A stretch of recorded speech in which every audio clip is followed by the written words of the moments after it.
తాకట్లో ఉన్న మీ బంగారాన్ని విడిపించి ఆ రోజు ఆన్లైన్ రేటుకి కొంటాం. Sharma gold company. నమస్కారం, వెల్కమ్ టు సుమన్ టీవీ. నేను గీతాంజలి. ప్రస్తుతం మనతో పాటు భారతీ శంకరపీఠం వ్యవస్థాపకులు, ప్రముఖ ఆధ్యాత్మికవేత్త, బ్రహ్మశ్రీ అన్నవరపు తిరుపతిమూర్తి అవధాని గురువు గారు ఉన్నారు. వారితో మాట్లాడదాం. గురుగారు నమస్కారం అండి. ఓం శ్రీ మహాగణాధిపతయే నమః. గురుగారు, ఆపరేషన్ సింధు అసలు ఎంత అంటే చాలా మంది భారతీయులు ఉద్విగ్నానికి లోనటువంటి సంఘటన. అర్ధరాత్రి 1:05 నుంచి 1:30 లోపు పూర్తిగా జరిగిపోయింది. అసలు యుద్ధం సర్జికల్ స్ట్రైక్ లాగా నిర్వహించారు. అంతకు మించి నిజమండి. అసలు సడన్ అటాక్ ఇది. కానీ ఏవైతే స్థావరాలు ఉన్నాయో, ఉగ్రవాద స్థావరాలు, అటు పీఓక దగ్గర కావచ్చు, పాకిస్తాన్ దగ్గరలో ఉన్నటువంటివి, వాటిని కూల్చేశారు, వాటిని ధ్వంసం చేశారు. ఇక్కడ వరకు అందరూ ఏంటంటే 2 వారాల క్రితం జరిగిన సంఘటన అందరూ గుర్తు చేసుకున్నారు. ఆ పేరు ప్రధానంగా చాలా వరకు హైలైట్ అయిందండి. ఆ పేరు పెట్టడం కూడా అసలు ఎంత బాగా ఎమోషనల్ గా కూడా కనెక్ట్ అయిపోయింది. సింధూర్, ఆపరేషన్ సింధూర్ అని. అంటే ఆ తిలకం ఎంతమంది మహిళల అంటే 26 మందిని కావాలని మగవాళ్ళనే చంపారు. ఆడవాళ్ళు మరి అందులో ఒక మహిళని చంపమంటే నేను చంపను, మోడీకి చెప్పుకోపు అని కూడా అన్నారని చెప్పి, ఇప్పుడు మోడీకి చెప్పమన్నావు కదా, చెప్పాము, ఆ మోడీ ఈ విధంగా చేశాడంటూ గర్వంగా మాట్లాడుతారు ప్రతి ఒక్క భారతీయులు కూడా. అయితే ఇది కేవలం భారత పాకిస్తాన్ యుద్ధంగా కాదు, భారతీయులు టెర్రరిస్టుల పైన ఈ విధంగా దాడి చేశారు. ఆకస్మిక దాడి కావచ్చు, ఇది సక్సెస్ అయిందని చెప్తూ ఉన్నారు. అయితే ఏమనిపించింది మీకు విన్నప్పుడు ఇవి ఇలాంటివి? ఉన్న వాస్తవం మాట్లాడుకుంటే కొంతమందికి కోపాలు రావచ్చు, కొంతమందికి ఆనందం కూడా వస్తుందమ్మా. అంటే ఈ విజయం పూర్తిగా మాతృమూర్తిది.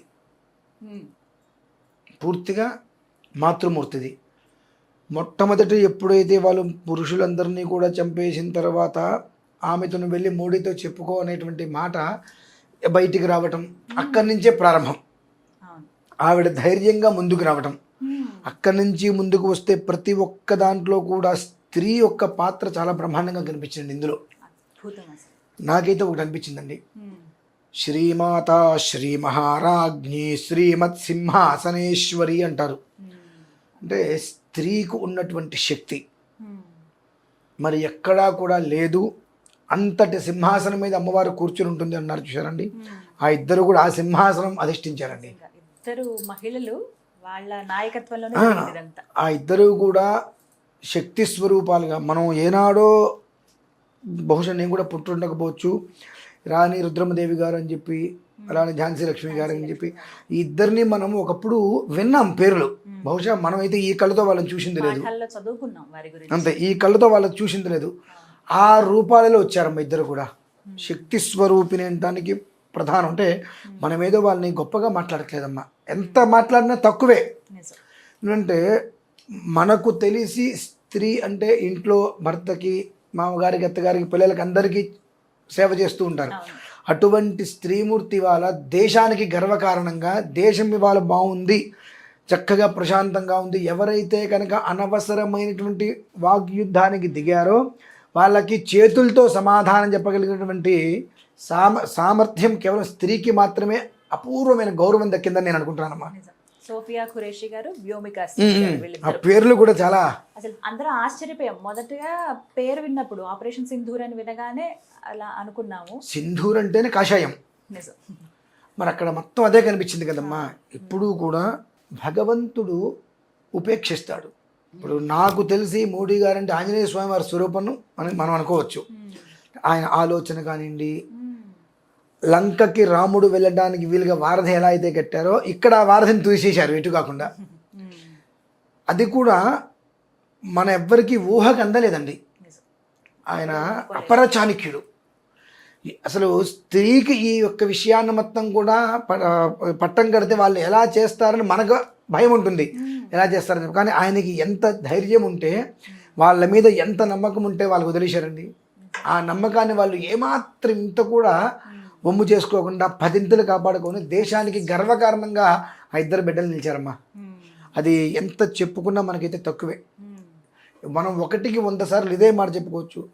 మరొక్కసారి ఈ భారతదేశంలో గడిచిన కాలం తీసేస్తే, ఈ కాలంలో ఈ సమయంలో మనం కళ్ళతోటి చూసినటువంటి ఝాన్సీ లక్ష్మీబాయి కానీ రుద్రమ్మదేవి ఇద్దరు ఉన్నారంటే వారిద్దరే అనేటువంటి విషయం మనం తెలుసుకోవచ్చు. దీన్ని బట్టి మనం అర్థం చేసుకోవాల్సింది ఏంటంటే, శక్తి అనేటువంటిది లేనిదే ఏది పని చేయదు. అంటే పురుషుడు ఎంతటి గొప్పవాడైనా కావచ్చు, ఏదైనా కావచ్చు, తోడు అనేటువంటిది శక్తి. మనకు దీని గురించి కొన్ని విషయాలు మనం తెలుసుకుంటే లలితా సహస్రనామంలో కొన్ని శ్లోకాలు ఉంటాయి. ఆ శ్లోకాలు కానీ ఒక్కసారి మనం జాగ్రత్తగా అర్థం చేసుకుంటే ఈ ఇద్దరు మాతృమూర్తులు చేసింది ఏదైతే ఉందో వాళ్ళిద్దరిది ఆ శ్లోకానికి ఒకసారి జాగ్రత్తగా పరిశీలిస్తే ఆశ్చర్యపోవచ్చు మనం. దైవం మానుష రూపం కూడా అనేటువంటిది కూడా అమ్మవారు అంటే శక్తి ఏ క్షణంలో ఏ రూపాన్ని అవతరించి వస్తారనేటువంటి విషయం ఎవరికి తెలియదు. మామూలుగా గట్టిగా అరిస్తేనే ఆడవాళ్ళు కాస్త ఇదైపోతారు, కృంగిపోతారు, గబిక్కిన ఫీల్ బాధపడిపోతూ ఉంటారు. అటువంటిది అంత స్థాయిని ఎదుర్కొని అంతమందిని నిలబెట్టి మొత్తం పూర్తి చేసేశారు అంటే అది సామాన్యమైన విషయం అయితే కాదమ్మా. ఇక్కడ కూర్చొని మీరు నేను ఏసీ గదిలో మాట్లాడుకోవడం కాదు. మనలాంటి వాళ్ళైతే నిజంగా అక్కడికి వెళ్ళి చూడలేరమ్మా, ఆ ప్రాంతాల్లో కూడా ఉండలేరు. కాకపోతే ఏంటంటే నేను కొంతమందికి ఇప్పుడు దీని ద్వారా చెప్పగలిగేది ఏమిటంటే మేము చేస్తున్నది మిమ్మల్ని కూడా చేయమని చెప్పేది. ఈ జరిగేటువంటిది పూర్తిగా మన భారతావని అనేటువంటిది ఉద్విగ్నంగా నిలబడటానికి వాళ్ళు చేసేటువంటి అనేక ప్రయత్నాలు, వాళ్ళు ప్రాణాలకు తెగించి చేస్తున్నారు. మన బ్రతుకులకి ఏనాడు మనం పని చేయలేం. ఎంతసేపటికి మనం బాగుండటం కోసం ఎదురు హింసిస్తాం మినహాయిస్తే అలా చేయలేం. కనీసం ఇంట్లో హనుమాన్ చాలీసా పారాయణ చేస్తే అది వాళ్ళకి ఇంకా శక్తి ఇస్తుందమ్మా, ధైర్యం.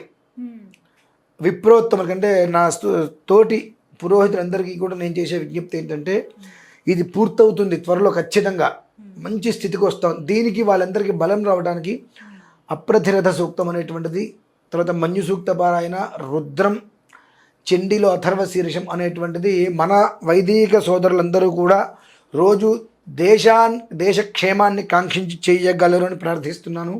సర్వజనాలందరూ కూడా ప్రతిరోజు హనుమాన్ చాలీసమ్మ పారాయణ చేస్తే ఒక మిరాకిల్ లాగా మొత్తం జరుగుతుంది. శక్తి ప్రతిదానికి మనం చేసేటువంటి దానికి శారీరకంగా మనం కష్టపడుతున్నాం. ఆ శారీరక శక్తి మన దగ్గర తరిగిపోకుండా భగవంతుడి యొక్క అనుగ్రహం మనకు కావాలంటే దానికి మంత్రబలం అవసరం.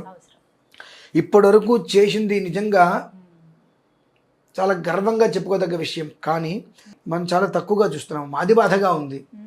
ఎందువల్లనంటే అఘోరీ గురించి ఎంత విశృంఖల విజృంభణం చేశారో ఆ రకంగా ఈ ఆడపిల్లల గురించి చేయలేకపోతున్నారు. ఇంకా తెలియాలి వీళ్ళ గురించి కూడా అందరికీ. అంటే చేసిన సర్జికల్ అనేటువంటిది ఎంత అద్భుతంగా చేశారు. ఇద్దరు ఆడవాళ్ళు కలిసి ఎంత ధైర్య సాహసాన్ని ప్రదర్శించేశారనేటువంటి విషయం అన్ని మీడియాలో రావట్లా. అది బాధగా ఉంది నాకు. ఏదో ఒక్కర్లేని విషయాలు, సంబంధం లేని విషయాలు, అంటే ఏ ఒక్క మనిషికి ఉపయోగం లేదన్న విషయాల్ని మాత్రం లక్షల మందికి చూపిస్తున్నారు, కోట్ల మంది. కానీ ఇది ప్రపంచానికి అవసరం అమ్మా. ప్రతి స్త్రీ చూడవలసింది, తెలుసుకోవాల్సింది. ఆ రకంగా ధైర్యాన్ని పెంచుకొని ముందుకు అడిగేస్తే భారతదేశం వైపు కన్నెత్తి చూడగలిగిన శక్తి ఎవరికి ఉండదు.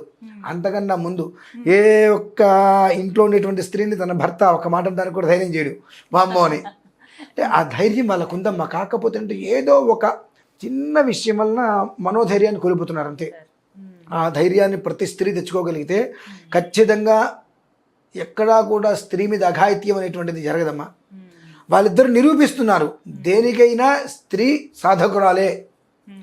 కాకపోతే అంటే మన మనోధైర్యాన్ని మనం కోల్పోతున్నాము. మన మనోధైర్యాన్ని మనం కనుక నిలబెట్టుకోగలిగితే మనకు మించినటువంటి శక్తి ప్రపంచంలో లేదు, మన వైపు కన్నెత్తి చూసేటువంటి శక్తి ఎవరికీ లేదు అని వాళ్ళు నిరూపించారు.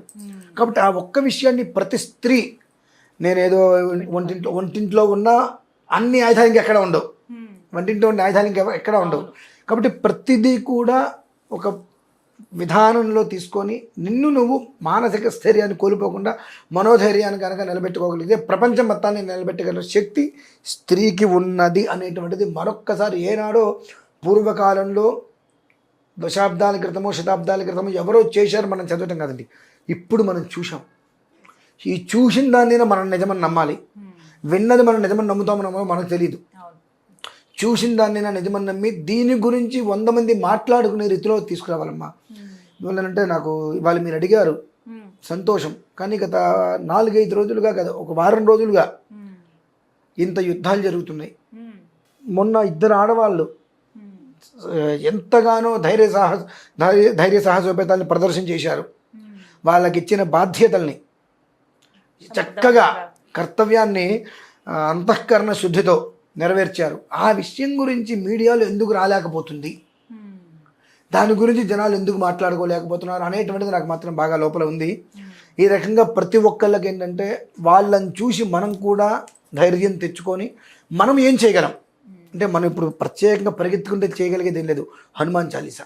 వాళ్ళకి ఇంకాస్త ధైర్యాన్ని శక్తిని ఇవ్వగలిగేది హనుమాన్ చాలీసా. కాబట్టి అది మీరు చేయగలిగితే మిగిలినటువంటి మంత్ర ప్రయోగాల ద్వారా మేము ప్రయత్నం చేస్తాము. తద్వారా మన భారతదేశంలో ఎవరైతే వచ్చినో, ఎవరికి చెప్పుకుంటావో చెప్పుకో అనేటువంటి మాట వచ్చిందో, ఇంకొక మనిషి అటువంటి మాట మాట్లాడటానికి భయపడేలా ఈ విధానం నడుస్తుంది. ఆ ఇద్దరు స్త్రీల వలన కేవలం దాన్ని పెంచాలి, వాళ్ళ శక్తిని ఇంకా 10 మందికి తెలియజేసే ప్రయత్నం మనం కూడా చేయాలి. తద్వారా స్త్రీ అనేటువంటిది సామాన్యమైనటువంటిది కాదు. స్త్రీ అనే అక్షరంలో దాగున్నటువంటి శక్తి ప్రపంచాన్ని శాసిస్తుంది అనేటువంటి విషయాన్ని తెలియజేయాలమ్మా. ఆల్రెడీ వాళ్ళు తెలియజేశారు, కానీ మన మేధస్సుకి తెలియట్లా.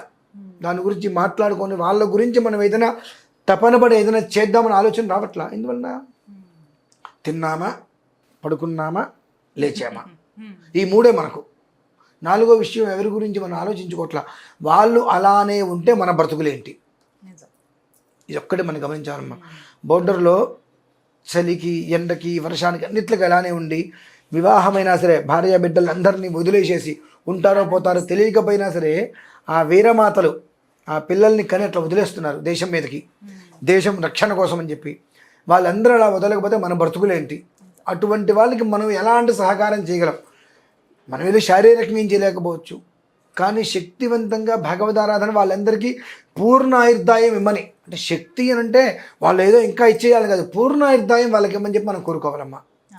అంటే అటువంటి వాళ్ళు అర్ధాయిస్తే వెళ్ళిపోతూ ఉంటే క్రమేపీ అందులోకి వెళ్ళడానికి భయపడతారు జనాలు. కానీ పూర్ణ ఆయుర్దాయం వాళ్ళకి ఇవ్వాలి మనం కోరుకొని, చక్కటి ఆయుష్, ఆరోగ్యం ఈ రెండు ఉంటే ఏదైనా చేసుకోవచ్చు. ఆ 2 వాళ్ళకి పరిపూర్ణంగా రావాలి. మనం చేయాల్సినటువంటి ఆంజనేయ స్వామి వారికి హనుమాన్ చాలీసా పారాయణ రోజు ఒక్కసారైనా చేసుకోవడం మొదలు పెడితే ఆ శక్తి అనేటువంటిది మిలిటరీలో ఉండేటువంటిది అన్నదమ్ములు, వాళ్ళ వల్లనే మనం ఇక్కడ బ్రతుకుతున్నాం.